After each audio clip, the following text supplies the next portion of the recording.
माझं नाव संभाजी रामचंद्र गोसावी।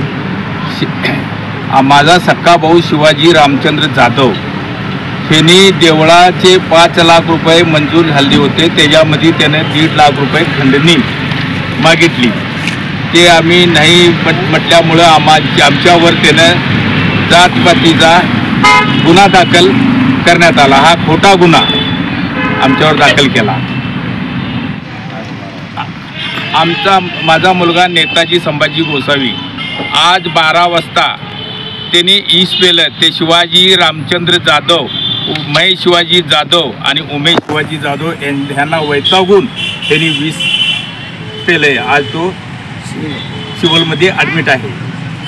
नमस्कार, मी उदय गाडगे, गोसावी समाजातील एक सामाजिक कार्यकर्ता असून गेल्या 2-4 दिवसापूर्वी बेडग येथे शिवाजी रामचंद्र जाधव गोसावी याने त्याच्याच समाजातील त्याच्याच सख्या भावकीवर जात पंचायतीचा खोटा गुन्हा मिरज ग्रामीण पोलीस स्टेशन येथे दाखल केलेला आहे। याचे कारण असे की तिथेच याच समाजाचे रेणुका माता मंदिर हे पूर्ण सामायिक असून या मंदिराला 5 लाख रुपये निधी मंजूर झालेला होता आणि त्या मंदिराचे पुजारी बाल जोगते नेताजी जाधव हे असून त्यांनी त्याच्याकडे व त्याचे वडील इतरा त्या समाजाकडनं विविध लोकांकडनं त्यांनी प्रत्येकी 5,000 प्रमाणे 30 लोकांनी मिळून मला 1.5 लाख रुपये द्या। मग या लोकांनी सांगितले की आम्ही तुला खंडणी स्वरूपात काय देणार नाही, कारण हे सामायिक मंदिर आहे, निधीच वरनं आलेला आहे। मग शिवाजी जाधव यांना सांगितले की जर मला तुम्ही 1.5 लाख खंडणी स्वरूपात दिले नाही तर मी तुम्हाला काय असेल ते त्याबद्दल तुम्हाला भोगायला लावेल असे म्हणून त्याने मुद्दामून खोटा याच लोकांच्यावर सख्या भावकीवर जात पंचायतप्रमाणे मिरज ग्रामीण येथे खोटा गुन्हा दाखल केलेला आहे।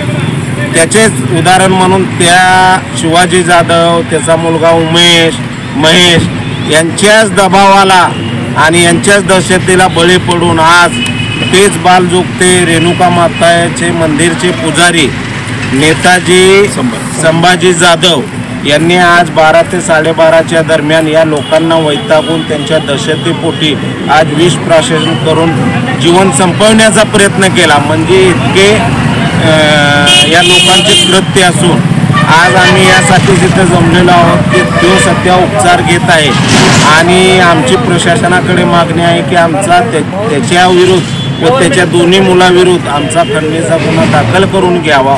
तसेच आमच्यावर दाखल झालेला मिरज ग्रामीण येथे खोटा जात पंचायतीचा गुन्हा आहे, याची चौकशी करून याचा योग्य तपास होऊन हा गुन्हा रद्द व्हावा, फायनल व्हावा किंवा 169 प्रमाणे व्हावा।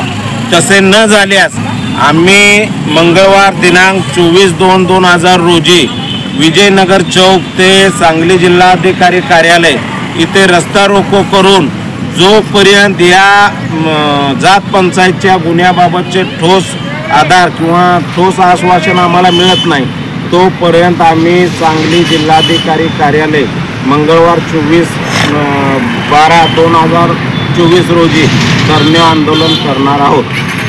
नमस्कार, माझं नाव रेखा मधुकर जाधव, मी राहणार बेडग। शिवाजी रामचंद्र गोसावी, उमेश शिवाजी गोसावी, महेश शिवाजी गोसावी ह्या लोकांना आम्हाला आमच्या पूर्ण समाजामध्ये खूप त्रास दिलेला आहे आणि ह्या त्रासच्या बळी घेऊन माझ्या भावाने आज औषध पिले, जीवावर उद्धार झाले। ह्या लोकांचा आम्हाला खरंच खूप त्रास आहे आणि आमच्या मंदिरासाठी वारंवार भांडणं करत आहे, वारंवार पैसे मागतात, म्हणतात तू एवढे दे, ती एवढे दे। आम्ही गरीब लोक रोज रोजीरोटी करून खाणारी माणसं आहेत आणि त्याचा वारंवार आम्हाला त्रास होत आहे। ह्या त्रास आम्हाला बंद व्हावा, हे दुःख आमच्यावर आलेलं आहे, हे दुःख पुन्हावर येऊ नये असं ह्या लोकांचा त्रास आहे। ह्या लोकांपासून आमची सुटका व्हावी, यांना काहीतरी बंदोबस्त करा तुम्ही। खरंच आज लवकरच मला औषध